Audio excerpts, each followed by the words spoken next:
Alhamdulillah, sebelumnya saya ucapkan dulu Assalamualaikum warahmatullahi wabarakatuh. Saya lanjutkan untuk praktikum ya, praktikum statistika 1 pertemuan keempat sekarang. Ya.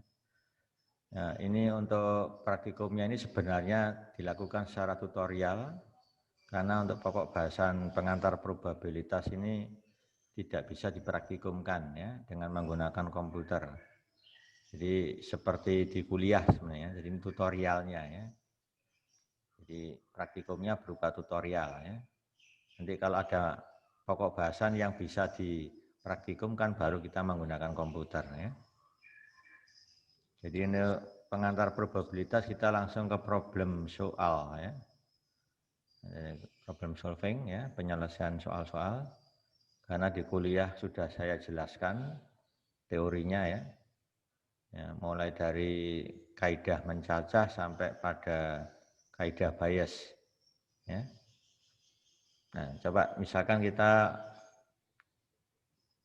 diminta untuk menjawab ini. Misalkan 3 produk diambil secara random dari proses produksi di pabrik. Kemudian setiap produk diperiksa dan digolongkan sebagai cacat, berarti C, dan tidak cacat, B. Sebutkan ruang sampelnya, beri contoh kejadiannya. Ini contoh yang sederhana, mungkin Anda bisa menjawab langsung ini, mengambilnya 3 ya.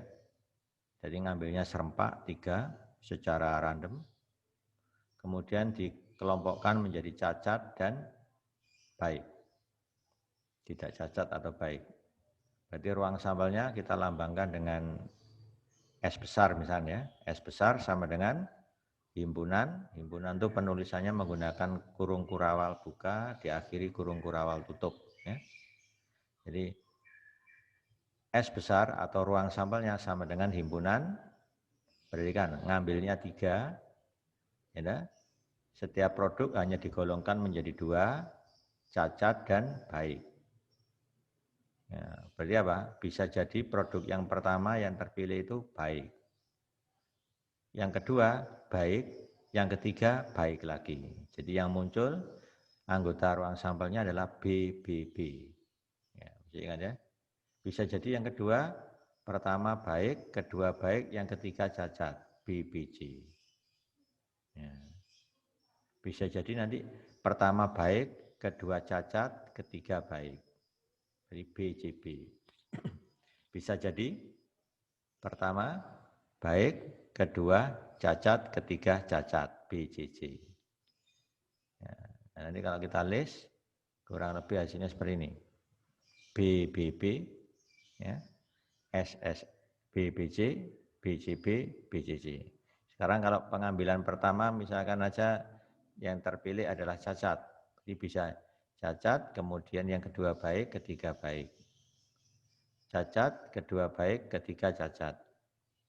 Pertama cacat, kedua cacat, ketiga baik, dan yang terakhir ketiganya cacat. Nah, pertanyaan yang kedua, ya, sebutkan ruang sampelnya, sudah ya tadi. Beri contoh kejadiannya. Nah, salah satu kejadiannya apa? Di sini saya ambil contoh. Paling sedikit ada 2 produk yang terpilih cacat. Nah, itu sebagai contoh kejadian. Apakah harus seperti ini? Tidak. Anda bisa mengambil nama kejadian yang lain apa? Diperoleh produk cacat sebanyak 3. Berarti yang muncul cuma ini. Bisa saja diperoleh produk cacat sebanyak 1. Berarti yang cacatnya 1 cuma 1, 2, 3. Nah ini. Ya, seperti itulah contoh-contoh kejadiannya. Ya. Nah, sekarang kita lihat yang contoh kedua. Nah ini ceritanya adalah kalau di ilmu kedokteran itu, orang itu bisa dikelompokkan golongan darahnya menjadi 8. Tidak cuma AB, kemudian A, B, O. Tapi ada istilah AB plus, AB min. A plus, A minus. B plus, B minus. O plus, O minus. Jadi ada 8 cara menggolongkan darah. Selain itu tekanan darah juga dikelompokkan atas, rendah, normal, tinggi. Jadi ada 3 cara untuk mengelompokkan tekanan darah. Ya, 8 cara untuk mengelompokkan golongan darah. Berarti kalau ada seorang pasien yang datang ke klinik atau ke rumah sakit, akan dikelompokkan pasien ini menurut golongan darah dan tekanan darahnya. Ada berapa cara pengelompokan nanti? Nah, itu yang ditanyakan di sini. Nah, ini tentunya jawabnya menggunakan kaidah penggandaan. Jadi, misalkan berapa cara seorang pasien dapat dikelompokkan? Ya, menurut golongan darah dan tekanan darah. Ya, jawabnya sama aja N1 kali N2. N1-nya itu adalah banyaknya cara mengelompokkan golongan darah, yaitu 8. N2-nya banyaknya cara mengelompokkan tekanan darah, yaitu 3. Jadi jawabnya N sama dengan N1 kali N2 sama dengan 8 kali 3. Jadi ada 24 cara, gitu ya. Ya gitu ya. Sekarang kalau Anda lihat proses produksi, katakan yang paling sepeda motor aja lah.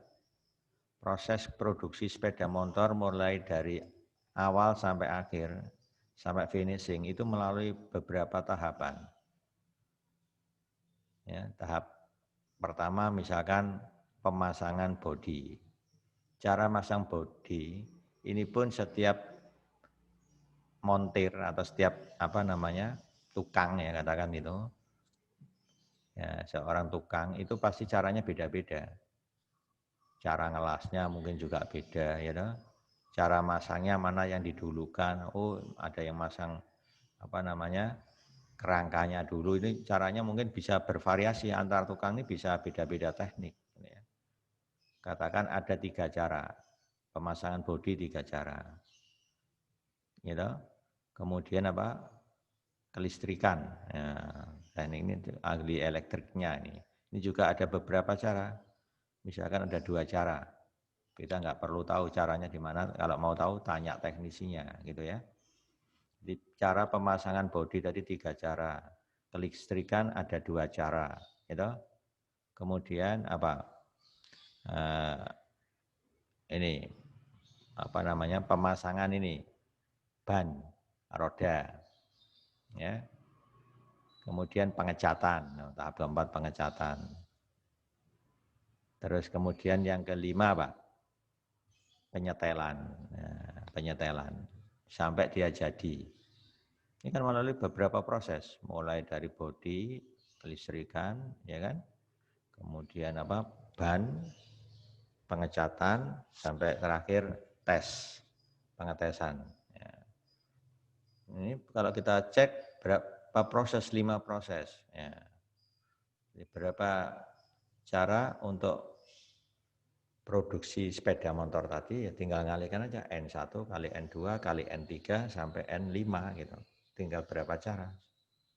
Kalau Anda ngamati ya, kalau Anda melihat tukang bangunan itu saja kalau tekniknya untuk nambal dek yang bocor itu beda-beda itu. Ya. Ini dari pengalaman saya pernah melihat langsung dan saya diberitahu oleh tukang ya, itu ternyata antar tukang beda. Ya ini saya ambil gambaran ya. Nah, kalau kita habis ngecor, supaya bagus kualitas cor-coran kita itu, habis ngecor kurang lebih 1-2 jam siram dengan lilitan semen. Ya, sampai rata, sampai benar-benar meresap ke pori-pori hasil pertama ngedek tadi. Nah, itu nanti kalau sudah disiram lilitan, disebarkan ya sampai merata betul, sudah selesai itu tinggalkan, besoknya baru disiram dengan air, digenangi air. Itu berlangsung sampai kurang lebih 2-3 hari. Itu baru hasilnya kuat betul. Sudah enggak, kemungkinan bocor kecil sudah. Nah, ada yang teknik lain enggak perlu begitu. Habis dicor, ya, besoknya disirami, Kalau sudah air genangannya itu sudah kering, di flingcoat. Nah, seperti itu. Termasuk cara apa? Cara nambal dek yang apa namanya retak, sehingga besinya kelihatan. Itu juga beda-beda caranya. Saya juga pengalaman rumah saya sendiri. Dari 2 tukang, ternyata yang saya cermati yang bagus itu ada 1-2. Ya, awalnya itu ada 3 ya, maaf 3 tukang ya. Yang pertama sekedarnya aja kalau nempel ya, nanti dapat setahun sudah lupas lagi. Nah, ada yang dipakai ini, pakai lem, pakai semen, pakai pasir dikit. Nah, macam-macam itu caranya, beda-beda ternyata itu ya. Nah, seperti itulah gambarannya. Ini kalau di sisi bangunan ya. Kalau di perbengkelan seperti tadi, ya. Nah, ini di sisi apa? Medical. Ya, itu sebagai contoh ya, untuk menambah pengetahuan ya. Jadi semuanya nggak lepas dari apa? Konsep ruang sampel yang berhubungan erat dengan peluang. Ya. Contoh-contoh kasus ini ya. Ya, itu ya. Nah, kemudian Pak yang ketiga ini, dengan berapa cara kata statistika ini dapat dipermutasikan? Ya, ini menggunakan rumus permutasi berulang ya. Ada objek yang sama atau kembar. Kata statistika ini kalau saya hitung 1, 2, 3, 4, 5, 6, 7, 8, 9, 10. Berarti ada 10 objek. Dipermutasikan dengan catatan ada huruf yang sama. Tinggal cek, S itu kembar 2 kali, berarti 2 faktorial. T-nya kembar 3 kali, berarti 3 faktorial. A-nya 2 kali, 2 faktorial. Ya kan? T sudah kepakai, I sekarang. I kembar 2 kali, 2 faktorial lagi. Sudah habis ya.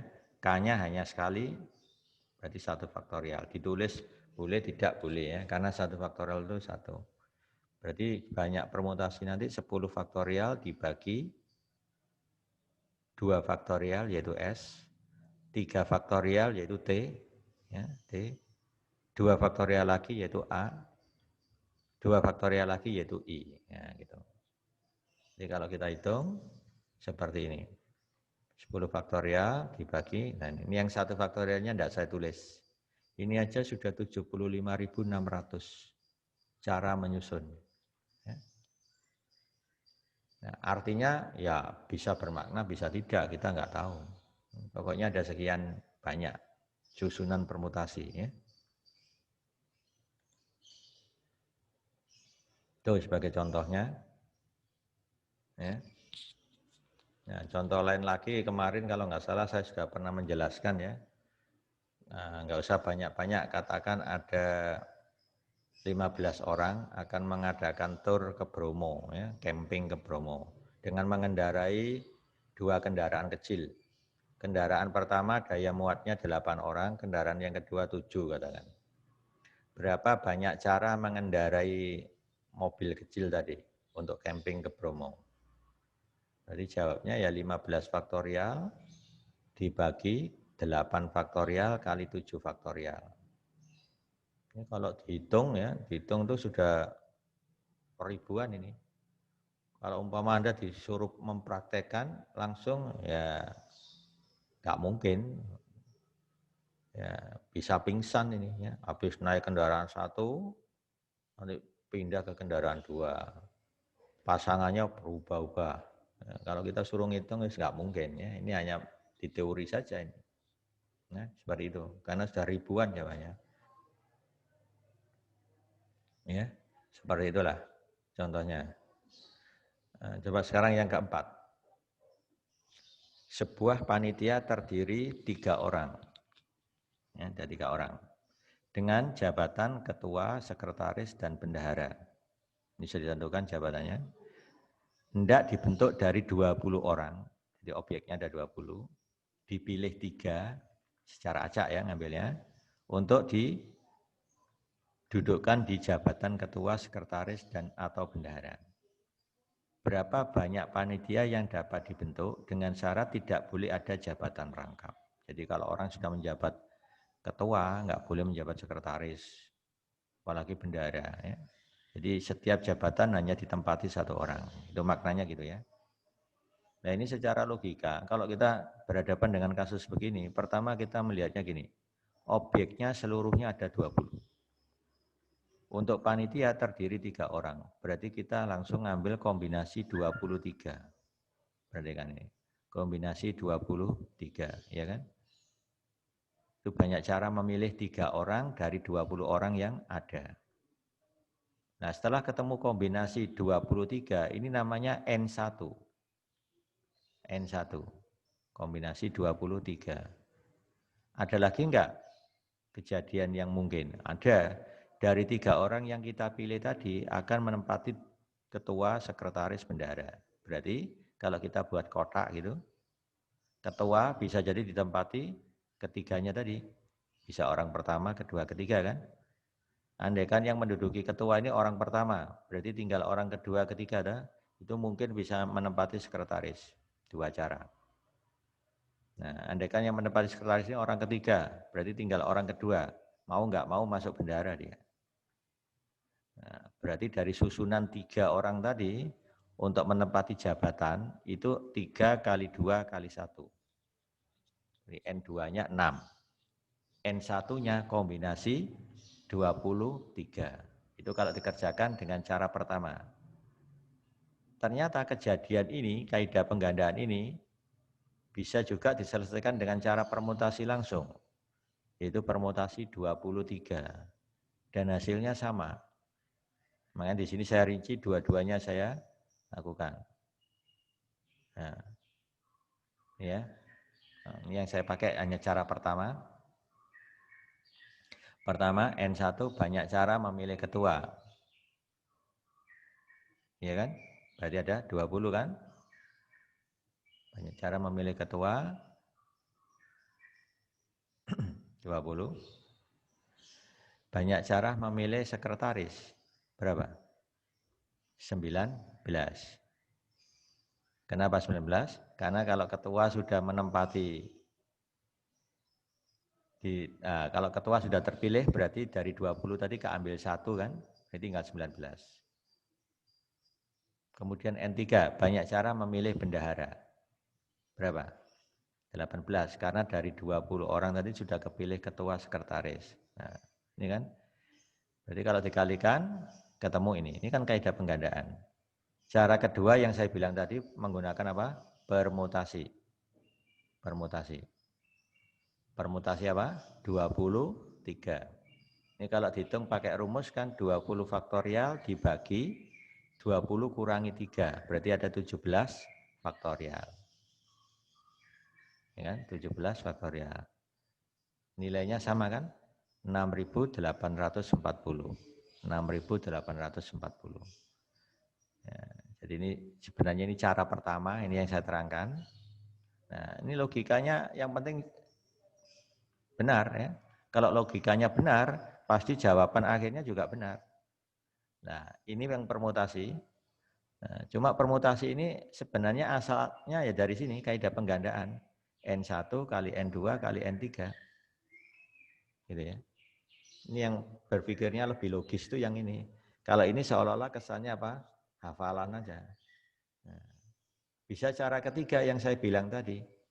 Ya, saya tambahin lagi atau biar Anda punya banyak wawasan ya.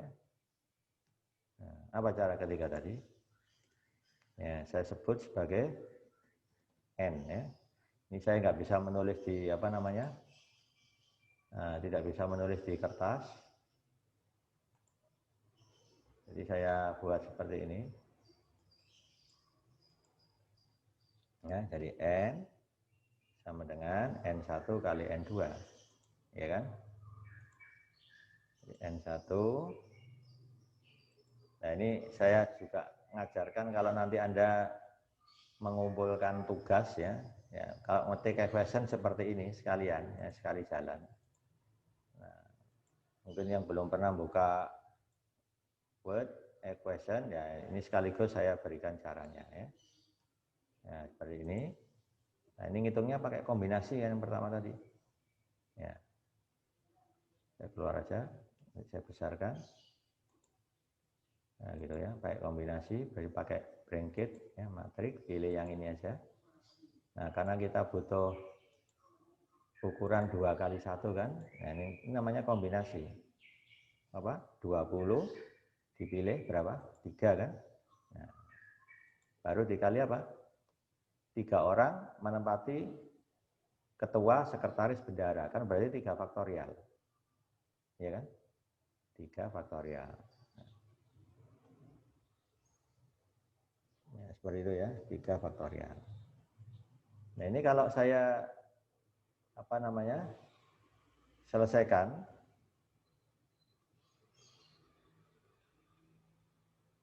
ya, ini tidak lain sama dengan apa? 20 faktorial dibagi 3 faktorial, berarti kan? Dikali 17 faktorial. Oke, saya tulis dalam bentuk apa? Dan biar kelihatan prosesnya. Berarti 20 faktorial dibagi 3 faktorial dikali 17 faktorial. Nah, gini kan? Terus kalikan lagi 3 faktorial. 3 faktorial. Kalau Anda lihat, 3 faktorialnya kita coret, ya kan? Maka tinggal 20 faktorial per 17 faktorial. Saya copy aja. Ya kan? Ini prosesnya yang penting harus paham. Nah, ya kan? Ternyata ini tidak lain rumus dari apa? Permutasi. Permutasi 23. Ya. 20 permutasi 3. Jawabnya adalah 6.840. Sama. Ya. Dengan 3 cara. Cara pertama, cara kedua, cara ketiga. Nah, ini untuk menambah wawasan ya. Jadi sebenarnya kaidah menghitung ya, tadi menghitung ruang sampel itu sebenarnya banyak caranya. Ya, sementara yang sudah ditemukan 3 ini. Ya, nanti kalau Anda disodori persoalan ya dengan cerita yang berbeda, bisa jadi jawabannya itu tidak hanya satu cara. Bisa teman Anda pakai cara satu, hasilnya kok sama dengan yang lain ya. Cara kedua mungkin ada cara ketiga begitu. Ya. Nah, itu contoh yang keempat. Nah, sekarang coba perhatikan nomor 5 ini. Terdapat 20 nomor lotre. Anggap aja dikasih nomor 1, 2, sampai 20. Ya kan? Jadi nomor lotre ini berhubungan dengan nama orang tentunya ya. Nomor 1 namanya misalkan Agus, nomor 2 misalkan Budi, dan seterusnya. Ada berapa cara berbeda bila 2 nomor diambil untuk hadiah pertama dan kedua. Jadi secara acak ngambil 2 nomor kan? Dari 20. Berarti apa? Kombinasi kan? Kombinasi 22. Nah, kalau andaikan yang terpilih dari 2 nomor tadi, ketemu namanya Agus sama Budi. Agus sama Budi. Nah, kemungkinan dia mendapat hadiah pertama, kedua ini kan berarti ada berapa cara? Bisa jadi yang dapat hadiah pertama itu kalau enggak Agus, Budi, berarti 2 cara kan? Andaikan yang dapat hadiah pertama itu Agus, berarti Agus sudah enggak mungkin menempati hadiah kedua. Berarti harus Budi kan? Kan berarti 2 faktorial. Nah, ternyata kalau diresapi, kasus kelima ini sama persis dengan kasus keempat. Bedanya ini 3 orang, ini 2 orang. Jadi kalau dijawab, salah satu caranya pakai permutasi tadi. Permutasi 22. Atau kalau pakai cara kombinasi, dikalikan permutasi, permutasi 20. Kombinasi 22 dikalikan 2 faktorial. 2 faktorial itu pemberian hadiah tadi. Banyak cara membagikan hadiah. Itu ada 2 faktorial. Banyak cara memilih nomor dari 20 dipilih 2. Berarti kombinasi. Ya, jadi silakan Anda pakai cara yang kedua boleh, permutasi 22 gitu ya. Itu kalau kita hitung permutasi 22 itu 380 cara membagikan hadiah. Ya, gitu ya. Ya, saya kira sudah cukup jelas itu, sama dengan kasus yang nomor 4. Coba sekarang nomor 6. Nomor 6. Ini biasanya kalau di praktikum di kelas ya kita offline, itu biasanya ini mahasiswa yang saya suruh ngerjain. Nanti saya suruh jawab, ya maju ke depan kan ada whiteboard situ, ada papan tulis. Silakan kalau jawabannya benar, ini saya tulis nama dan NIM-nya. Nah, nanti nama yang terekap di situ itu akan menambah poin. Itu biasanya seperti itu kalau offline. Karena online nggak bisa seperti itu ya, agak repot jadinya. Ya, makanya saya kalahi, saya harus ketik sendiri ini. Ya. Harusnya kan ditulis di whiteboard itu lebih enak gitu ya, karena kita kendala kendala ini tempat juga ya, jadi harus disajikan ini dengan cara ngetiknya. Sebenarnya ada alatnya, sebenarnya kita bisa nulis langsung ya, tapi nanti kita ya ada alatnya, cuma saya belum punya alatnya ya. Bisa diperagakan saat saya nulis di situ, di alat itu, nanti langsung bisa di-share ke semua peserta. Ya. Ya gitu ya, saya kira seperti itu. Yang penting Anda paham aja, hanya teknik penyampaiannya aja melalui online seperti ini ya. Nanti Anda enaknya apa kalau ini sudah saya simpan, ya video ini Anda bisa buka berulang-ulang, jadi biar untuk mereview. Jadi kalau ada yang masih lupa, buka kembali videonya. Oh ya ini, saya ingat yang dikatakan Pak Sul kemarin seperti ini. Nah, bisa buka kembali ya. Nah coba sekarang yang nomor 6. Ya, nomor 6. Coba perhatikan. Sebuah sampel harus terdiri 5 orang responden. Nah, sampelnya itu terdiri 5 orang responden. Jika responden tersebut harus dipilih dari suatu populasi yang terdiri 6 laki-laki dan 3 wanita. Dengan berapa cara sampel di atas, ya, sampel yang berukuran 5 itu, dapat dipilih jika harus memiliki komposisi paling sedikit 3 orang responden laki-laki. Nah, perhatikan ini. Kalau Anda dari kasus seperti ini, pertama Anda harus mengarah ke pertanyaannya ini dulu. Paling sedikit 3 responden laki-laki, padahal sampelnya berisi 5 responden. Berarti Anda harus berpikir, kalau paling sedikit 3 laki-laki, berarti pertama laki-lakinya sebanyak 3, dihitung dulu kejadiannya. Atau berarti tambah kan, mungkin laki-lakinya sebanyak 4, nah gitu ya, tambah lagi. Oh mungkin laki-lakinya sebanyak 5. Nah, dari 5 orang yang dipilih semuanya laki-laki, kan masuk di pertanyaan ini. Berarti nanti Anda harus menjawab, seandainya laki-laki yang terpilih 3, kita ngitung.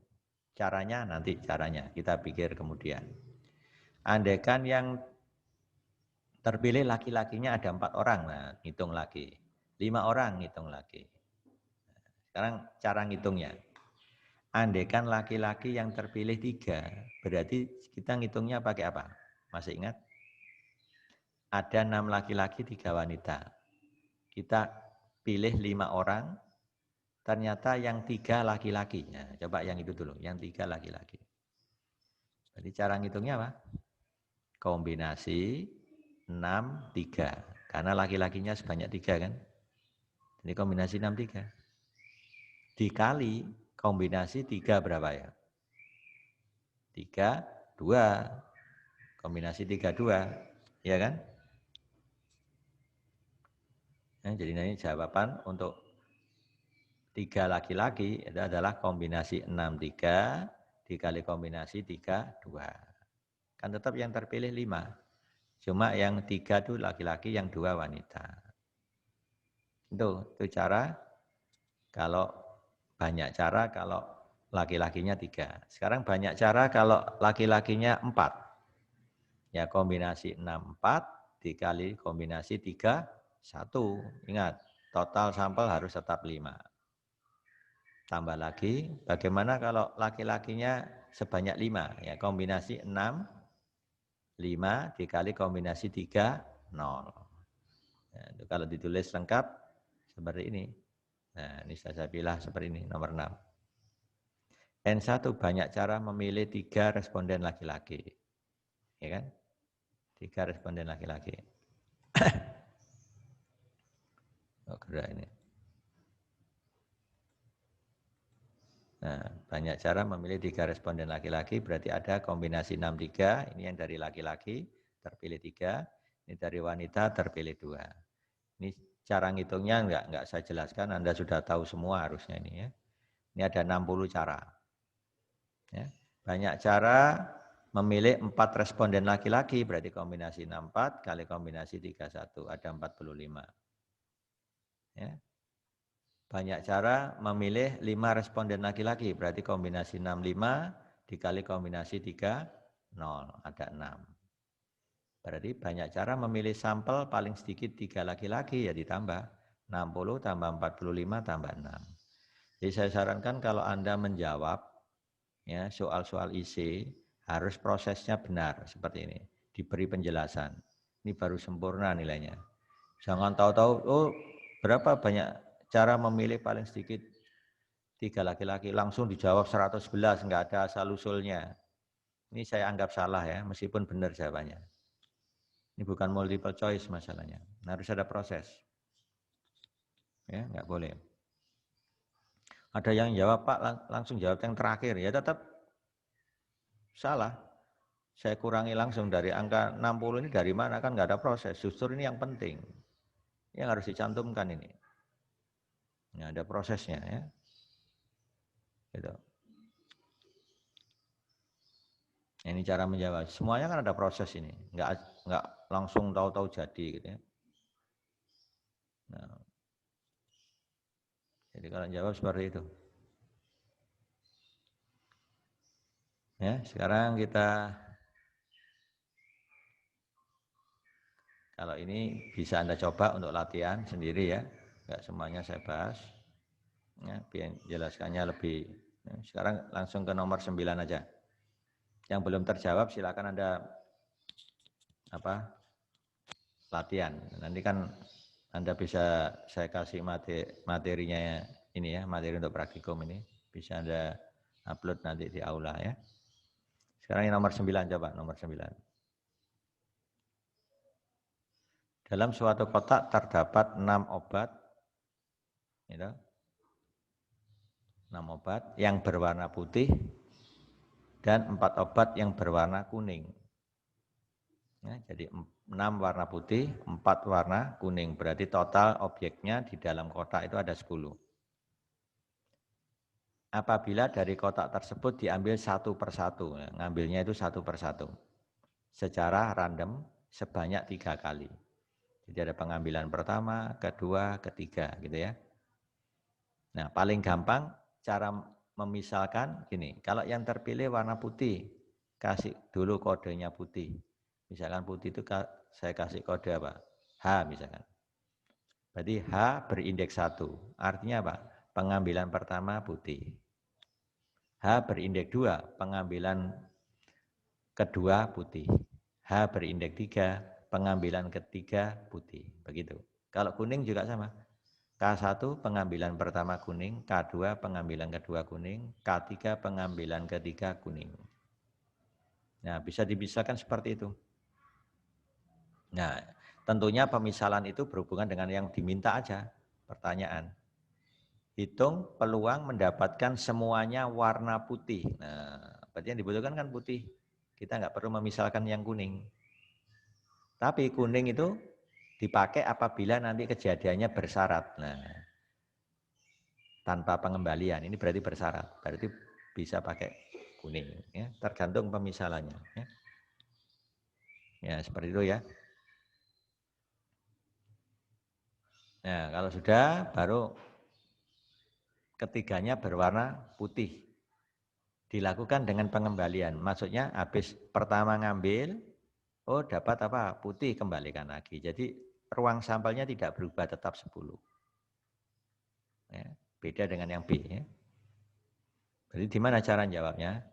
Berarti probabilitas H1 dan H2 dan H3. Karena dari 3 yang diambil tadi, ya, ketiga semuanya berwarna putih. Jadi peluang H1 dan H2 dan H3. Kan antar pengambilan pertama kedua kan saling bebas. Jadi nanti sama dengan peluang H1 kali peluang H2 kali peluang H3. Ya kan? Ya, jadi kalau saya rangkum, coba saya kecilkan aja. Oh, ini sapol ya. Nah, yang ini saya kecilkan lagi. Oh, ini saya besarkan ya. Oke, saya kecilkan lagi. Ya, begitu. Saya jejer aja sebelahnya. Nah, ya gini ya.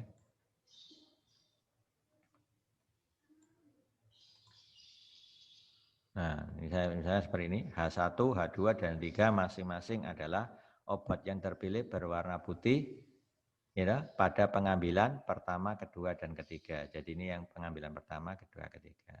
Yang kedua untuk kasus yang bersyarat tadi, ada K1, H2, dan H3. Prinsipnya sama. Masing-masing obat yang terpilih berwarna apa ini? Kuning ini ya. Kuning ini harusnya. Ya, ini tergantung yang dipakai yang mana. Ya. Dan saya copy paste tadi ya, berwarna kuning ya.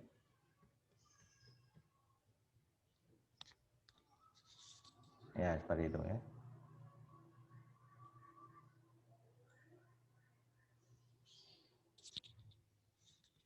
Pada pengambilan pertama, kedua, dan ketiga. Ya, oke, kita jawab dulu yang A. Nah, ini ya, yang saya bilang tadi, yang A. Jadi peluang pertama terpilih putih, kedua putih, ketiga putih. Kan berarti saling bebas, dikalikan aja kan. Karena putihnya sebanyak 6, ya kan? Putihnya sebanyak 6, ruang sampelnya sebanyak 10 kan berarti peluang terpilih putih kan 6/10. Jangan lupa dikembalikan lagi, berarti ruang sampelnya tetap ada 10. Terpilih putih lagi ya 6/10 lagi. Pengambilan ketiga terpilih putih lagi 6/10 lagi. Jadi jawabnya 216/1000. Itu ya. Kalau tanpa pengembalian berarti bisa seperti ini. Pertama putih, kedua putih, ketiga putih. Terpilih putih berarti putihnya enggak dikembalikan, berarti ruang sampelnya berubah jadi berapa? Yang awalnya 10 setelah diambil pertama, terpilih putih berarti tinggal 9 kan? Dan putihnya tinggal 5 kan? Nah, berarti peluang H1 tadi tetap itu apa? 6/10. Pengambilan yang kedua terpilih putih lagi dengan syarat pengambilan pertama putih. Nulisnya jadi begini sekarang, bersyarat.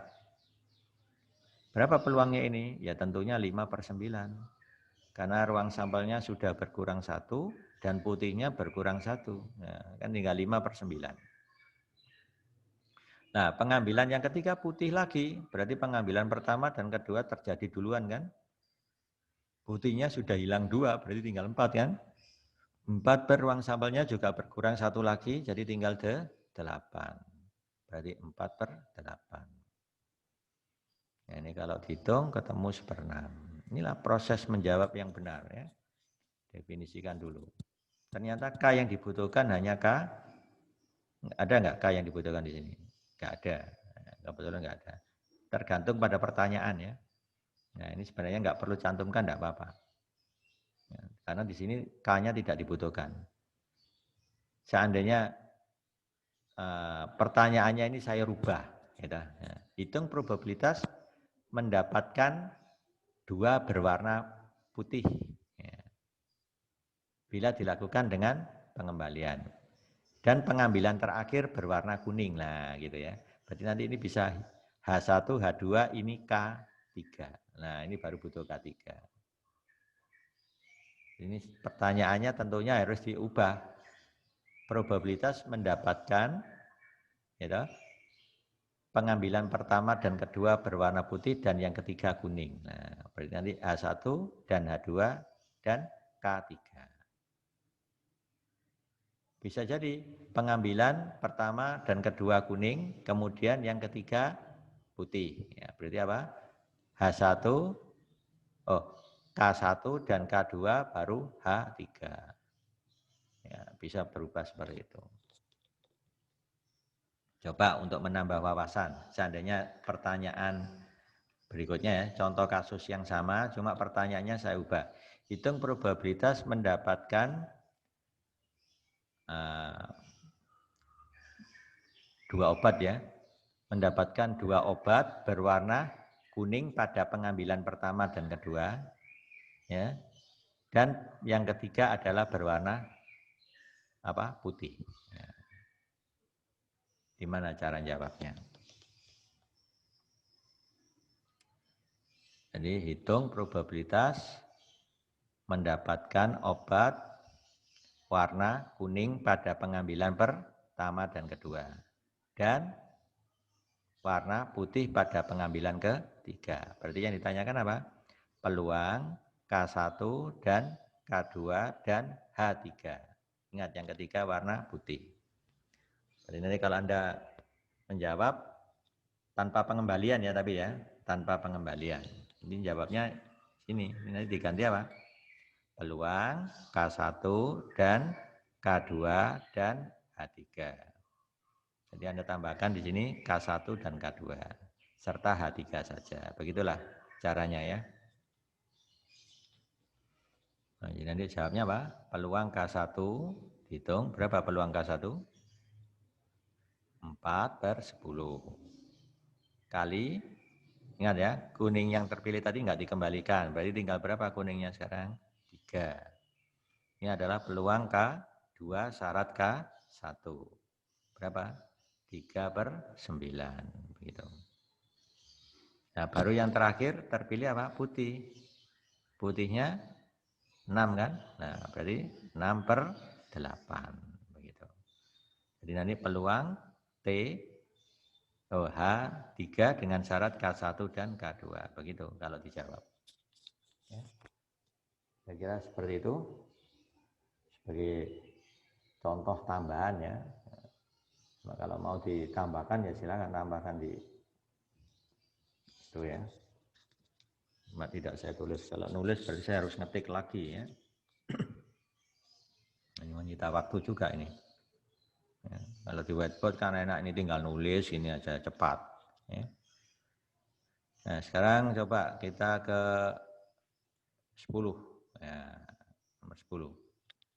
Peluang Tom masih hidup dalam 20 tahun mendatang 0,7. Dan peluang Nancy masih hidup dalam 20 tahun mendatang 0,9. Berapakah peluang keduanya akan meninggal dalam 20 tahun mendatang? Berarti ini kan komplement. Ini hidup, ya, komplemennya adalah meninggal. Nah, kalau menjawab seperti ini paling gampang misalkan dulu kejadiannya A sama B silakan. Pakai nama T sama N juga boleh, itu cuma nama kejadian saja. Jadi apa A itu? Tom masih hidup dalam 20 tahun mendatang. B, Nancy masih hidup dalam 20 tahun mendatang. Baru kita dapat peluang A sama dengan 0,7. Peluang B sama dengan 0,9. Jadi cara jawabnya seperti ini. Peluang A 0,7 dan peluang B 0,9. Yang ditanyakan, berapa peluang bahwa keduanya akan meninggal dalam 20 tahun mendatang? Berarti komplement A. Kalau A-nya Tom masih hidup dalam 20 tahun mendatang, berarti komplemennya jadi Tom meninggal dalam 20 tahun mendatang. B aksen. Secara sama, Nancy meninggal dalam 2 tahun mendatang, berarti B komplement atau komplement B. Nah ini karena saling bebas, berarti sama aja. Ingat ya, kejadian meninggalnya Tom sama Nancy nggak ada hubungan sama sekali, saling bebas. Maka menurut definisi kan jadi peluang komplement A dan komplement B sama dengan peluang komplement A kali peluang komplement B. Jawab secara rinci. Peluang komplement A itu sama dengan 1 min peluang A. Ya. Dan kita punya definisi peluang bahwa peluang A ditambah peluang komplemen A sama dengan 1. Kalau ditanyakan peluang komplemen A berarti 1 min peluang A. Secara sama peluang komplemen B 1 min peluang B. Tinggal masukkan datanya. Peluang A 0,7 jadi hasilnya 0,3. Peluang B 0,9 jadi hasilnya 0,1. Kalikan ketemu 0,03 gitu ya. Menjawabnya kan ringkas saja gini. Yang penting prosesnya jelas. Coba sekarang nomor 11. Nah, nomor 11 itu ceritanya dalam suatu penelitian untuk mengetahui pengaruh hipertensi pada kebiasaan merokok dikumpulkan data sebanyak 120 orang. Setelah kita list ada 21 orang yang dia terkena hipertensi tapi bukan perokok. Ada 48 orang tidak terkena hipertensi tapi bukan perokok. Ya, ada 36 orang terkena hipertensi perokok sedang. Nah, seperti itu cara bacanya. Nah, dari 120 orang, 80 orang tadi saya ambil 1 orang secara acak. Jika seseorang diambil secara random dari kelompok ini tadi, ya, hitung probabilitas orang itu menderita hipertensi, berarti kan?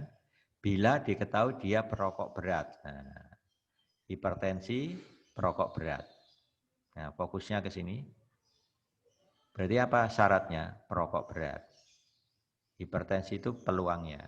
Peluang terkena hipertensi apabila dia perokok berat. Nah, cara jawabnya kita harus mengarah ke definisi peluang bersyarat. Nah, kalau hipertensi itu saya kasih lambang H, perokok berat saya beri lambang C, jadi ini A, B, C, hipertensi H berarti tidak hipertensi komplemen H, ya kan? Jadi kita hanya punya berapa simbol nanti? 4 saja cukup sebenarnya. Ya. A, B, C, H. Yang ini otomatis komplemen H. Ya gitu, biar kelihatan komplemennya. Ya. Dibutuh 4 saja. A, B, C, H. Nah, caranya kita jumlah ke kanan. Nah, karena berhubungan dengan ini kan, irisan hipertensi dengan perokok berat. Perokok berat dijumlah, ketemu berapa ini? 49. Hipertensi dijumlah di sini, totalkan ya, ketemu berapa? Nah, ini dijumlah ya. Nanti kita lihat aja. Nah, baru kita bisa mendapatkan peluang apa? H syarat C. Peluang H syarat C itu kan peluang H dan C dibagi peluang C. Iya kan? Nah, ini jawabnya kalau mau detailnya seperti ini. Nah, saya geser ke kiri aja. Nah, seperti ini. Ya. Pertama, saya definisikan dulu A, ini yang bukan perokok, B, perokok sedang, C, perokok berat, H, hipertensi. Saya total dulu ke kanan, ini ternyata yang hipertensi ini kalau saya total sudah 87, yang tidak hipertensi 93, yang perokok berat totalnya 49. Jadi saya hanya butuh data ini. Ya, ini aja. Nah, rumusnya kan gini. Peluang terkena hipertensi dengan syarat apabila dia perokok berat. Ini kan definisinya kan ini. Jangan lupa ini peluang bersyarat. Peluang hipertensi dan perokok berat kan berarti ini. Hipertensi dan perokok berat dia ada 30 orang per total sampel. Ya, ruang sampelnya kan 180. Jadi 30 per 180. Ya. Nah, kalau peluang C itu apa? Perokok berat, berarti ada 49 kan? Per 180. 180-nya kecoret berarti tinggal 30 per 49. Ya. Jadi yang menjadi syarat kan C-nya, jadi 30 per 49. Ya gitu ya jawabnya. Secara sama, kalau sekarang pertanyaan yang ke apa? Yang B. Ya, hitung probabilitas orang itu bukan perokok. Nah, bukan perokok itu berarti apa? A. Nah, bila diketahui tidak menderita hipertensi, berarti komplemen H. Berarti ini yang difokuskan. Nah, berarti syaratnya apa? Tidak hipertensi. Dan kalau mau cara cepat, ya nanti jawabnya 48/93. 48/93. Gitu ya. Kalau dijawab, ya jangan cara-cara cepat tadi, itu enggak dibenarkan. Ya ini yang benar ya. Peluang A apa? A-nya itu bukan perokok apabila tidak hipertensi. Rumusnya kan ini. Peluang A dan komplemen H dibagi peluang komplemen H. Nah, bukan perokok dan bukan hipertensi. Berarti ada 48/180 ruang sampelnya. Dibagi peluang bukan hipertensi 93/180. Ya, ini kalau dihitung ketemu 48/93. Ya, ya begitu.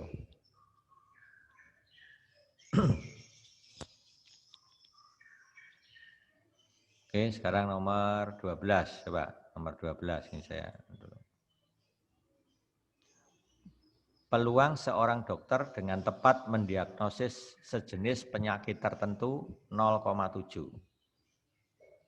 Ya, peluang seorang dokter dengan tepat mendiagnosis sejenis penyakit tertentu 0,7.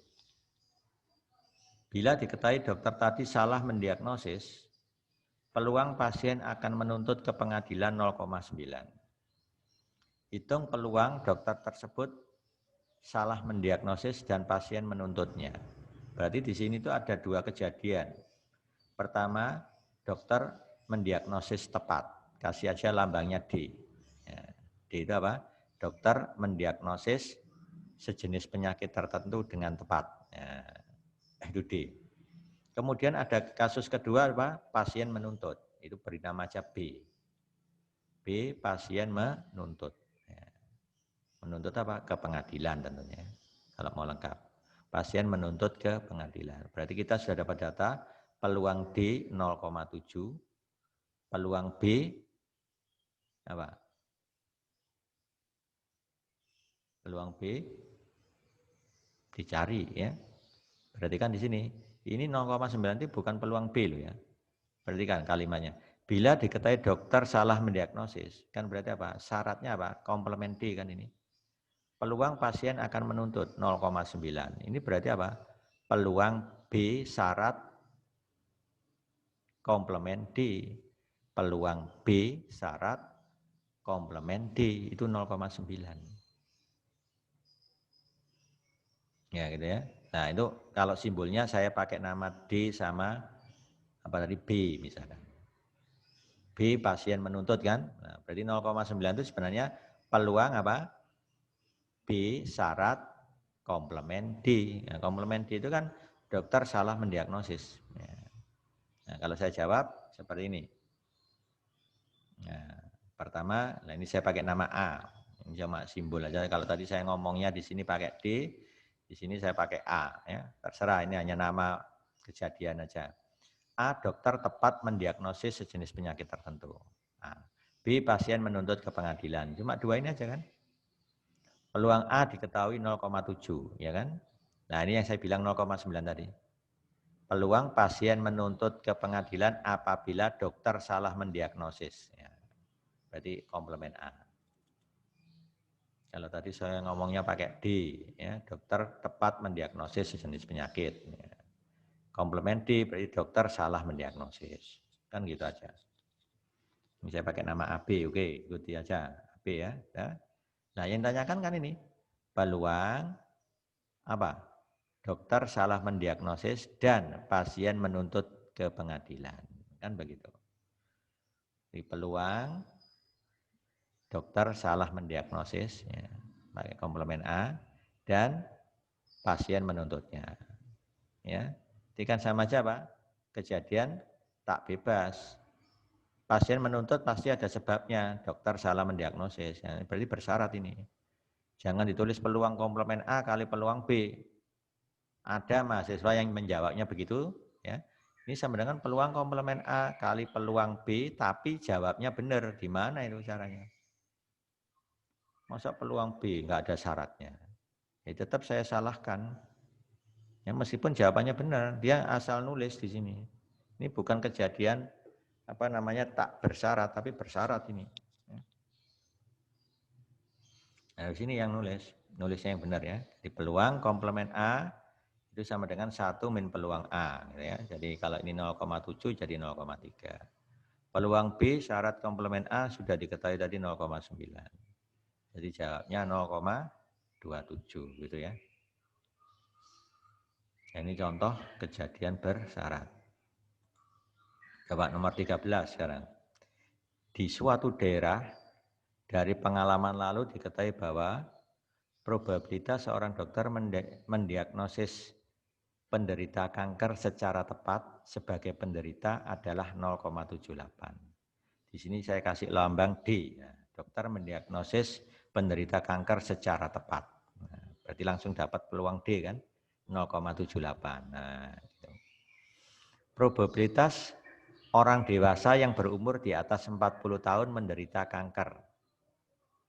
Menderita kanker apabila diagnosisnya tepat. Kan bersyarat ini berarti 0,02. Nah, berarti di sini saya harus memisahkan apa? K. Orang dewasa yang berumur di atas 40 tahun menderita kanker. Nah, itu K. Berarti baru bisa menulis 0,02. Peluang K dengan syarat apa? Dengan syarat D. Diagnosisnya tepat. Nah, peluang K dengan syarat D 0,02. Ada informasi lagi. Peluang mendiagnosis bukan penderita kanker, berarti apa? Komplemen K kan? Apabila diagnosis salah, berarti komplemen D. Jadi ini peluang komplemen K dengan syarat komplemen D. Nah, ini 0,86. Kita hanya dapat tiga informasi ini. Kejadiannya hanya ada D sama K. D, dokter mendiagnosis secara tepat. K, orang dewasa yang berumur di atas 40 tahun menderita kanker. Dengan informasi ini saya bisa menuliskan peluangnya. Ini jangan sampai keliru ini. Kalau Anda misalkan 0,02 Anda tulis peluang K langsung saya coret, salah. Ini peluang bersyarat. Apalagi ini juga. Nggak boleh asal nulis. Nah, pertanyaan saya, hitung probabilitas bahwa hasil diagnosis bagi seseorang yang berumur di atas 40 tahun tadi mengatakan bahwa ia menderita kanker. Kan berarti peluang K ini intinya. Ya. Jadi setelah dipilih satu orang yang umurnya di atas 40 tahun, ternyata dia terkena kanker. Berapa itu peluangnya? Kan sama aja menghitung peluang K. Coba kalau Anda asal nulis, ini peluang K 0,02, berarti jawaban Anda 0,02 jadinya. Nah, ini sangat fatal ya, hati-hati. Ya. Jadi yang ditanyakan peluang K. Apa rumusnya peluang K? Nah, secara logika, peluang seseorang tadi terkena kanker kan bisa jadi apa? Diagnosisnya tepat, bisa jadi diagnosisnya salah. Berarti sama aja peluang K syarat D, ya kan? Ya, ada peluang K syarat komplemen D. Ya, jadi itu harus dihitung. Jadi kalau nanti Anda menjawab gini, peluang terkena kanker bisa jadi sama dengan peluang terkena kanker dan diagnosis tepat, atau itu berarti ditambah peluang terkena kanker dan diagnosis salah. Nah, jawabnya harus lewat situ dulu. Ini saya nggak pakai diagram pohon, pakai langsung dari definisi. Ya. Jadi gini proses jawabnya. Nah, pertama ini dulu. Peluang terkena kanker itu sama dengan peluang terkena kanker syarat diagnosisnya tepat dan diagnosisnya tepat. Ya, makna yang terkandung di sini ini sudah bersyarat ini kelihatan. Ya. Karena ini muncul kalau ada diagnosis. Ya kan? Dan bisa jadi dia terkena kanker dan diagnosisnya salah. Karena ini bersyarat, berarti yang terjadi dulu siapa? Diagnosis kan? Peluang diagnosis tepat dikali peluang terkena kanker apabila diagnosis tepat. Nah, yang ini juga sama. Peluang diagnosis salah dikali peluang terkena kanker apabila diagnosis salah. Nah, peluang D tetap tulis, peluang K syarat D tetap tulis. Nah ini yang perlu, karena kita hanya punya data peluang D. Berubah dulu, Peluang komplement D diganti 1 min peluang D. Ini juga belum ada ini. Ubah dulu jadi 1 min peluang komplement K syarat komplement D. Nah, ini yang saya bilang bersyarat kemarin di kuliah ya. Peluang A ditambah peluang komplement A sama dengan 1. Bisa saja A-nya bersyarat. Contohnya apa di sini? A-nya. Nah, K di sini. Syaratnya apa? Komplement D. Nah, kan ini kan pakai komplement ini. Peluang K, coba ya, misalkan komplement D-nya saya hapus. Peluang K kan sama dengan 1 min peluang komplement K. Kalau dikasih syarat komplement D, berarti juga kasih syarat komplement D. Berlaku seperti itu. Bisa berlaku juga untuk peluang bersyarat kan. Kan kemarin saya bilang, itu kejadiannya umum, bisa diganti apa saja. Nah, salah satunya ini saya ganti yang bersyarat. Jadi peluang K syarat komplement D sama dengan 1 min peluang komplement K syarat komplement D. Kalau sudah, ini sudah ada datanya, tinggal masukkan, ini ada datanya. Nah, ini sudah hanya proses ngitung langsung aja 0,0464. Nah, itu yang A. Ya. Sekarang yang B, coba yang B perhatikan, pertanyaan B. Hitung peluang seseorang yang berumur di atas 40 tahun didiagnosa terserang kanker, memang terserang kanker. Nah, ini makna yang terkandung di dalam pertanyaan ini itu apa sebenarnya? Dia terkena kanker dan diagnosisnya tepat. Iya kan? Otomatis apa? Dia terserang kanker, memang terserang kanker. Yang memutuskan memang terserang kanker ini kan hasil dari diagnosis. Jadi secara implisit di sini itu mengandung pengertian ini. Peluang dia terkena kanker dan diagnosisnya tepat. Ya, jadi memang dia terkena kanker, kan dari hasil diagnosis ini. Jadi ini sebenarnya sama saja peluang bersyarat. Peluang diagnosis tepat dikali peluang terkena kanker apabila diagnosisnya tepat. Ini datanya sudah ada, ini juga sudah ada, tinggal ngalihkan. Ya. Nah, oke, seperti itu ya. Ini sudah saya bantu banyak ini, yang kurang-kurang tinggal kerjakan sendiri nanti untuk latihan. Nah, sekarang coba saya kasih soal wawasan lagi. Nah, coba Anda selesaikan ini. Ini saya pindah lagi aja ke sini. Nah, gimana Anda memecahkan soal seperti ini? Ada 10 pasang suami istri. You akan dikirim ke luar negeri untuk menjadi delegasi yang terdiri dari 3 laki-laki dan 2 wanita. Jadi anggota delegasinya itu 5 orang dengan catatan ya, dengan syarat tidak boleh ada pasangan suami istri yang terpilih nanti. Ya. Calonnya ini 10 pasang suami istri. Berarti ini sebenarnya ada 20 orang tapi pasangan-pasangan gitu ya. Ya, paling gampang kita bisa metode gini. Laki-laki pertama L1, pasangannya perempuan pertama P1 atau W1. Laki-laki kedua L2, wanita kedua berarti W2. Ini pasangannya. Indeksnya saya buat sama. Bayangkan Anda punya pasangan seperti itu. Kita pilih 5 orang. 3 laki-laki, 2 wanita. Dengan catatan tidak boleh ada pasangan suami istri. Tentukan banyak cara memilih anggota delegasi. Coba, gimana kalau Anda merenungkan kasus seperti ini?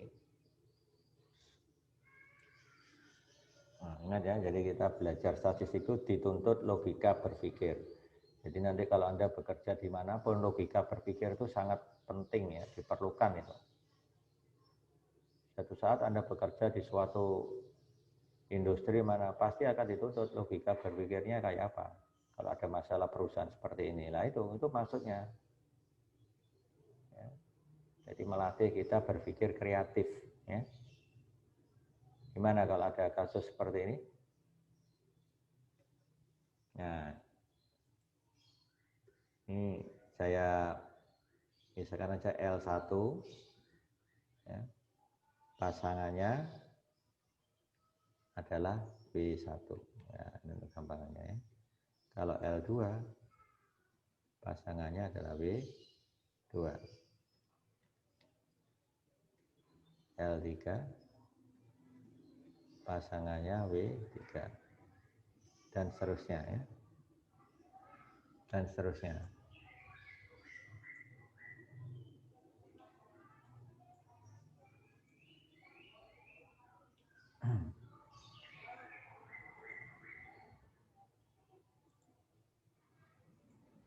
Nah, ini dan seterusnya ya.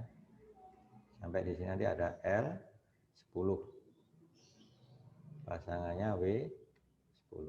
Nah, bayangkan seperti itu. Gimana cara Anda memecahkan masalah ini? Nah, jadi kita bisa sebut aja N ya, N1 kali N2. Ini saya pakai equation lagi nih. Sebaiknya pakai equation ya, supaya lebih jelas gitu. N1 kali N2. Oke, kita nggak pakai equation gini ya. N2. Ya, gimana? Ini kali ya. Itu aja lah. N1 kali N2. Apa N1-nya?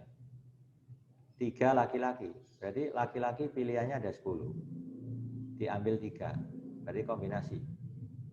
Ya. Tulis kombinasinya saya pakai C aja. 10 kombinasi berapa? 3. Nah, ditambah N2. Kalau 10 kombinasi 3, itu berarti apa? Memilih 3 dari 10 orang. Memilih 3 dari 10 orang. Andaikan yang terpilih itu ini, L1, L2, L3. Berarti untuk wanitanya nggak boleh ada W1, W2, W3 kan? Jadi nggak boleh ada W1, W2, W3. Pasti dia nanti jadi pasangan. Berarti yang boleh itu mulai W4 sampai W10.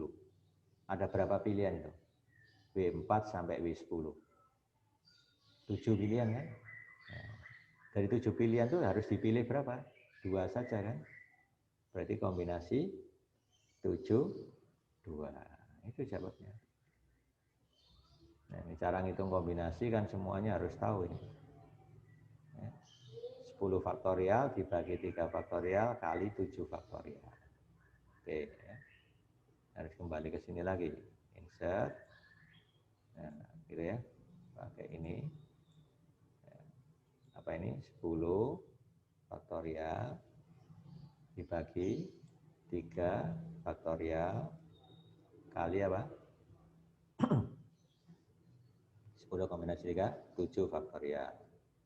Ya, tinggal nanti Anda yang hitung ya berapa itu. Plus ya, copy.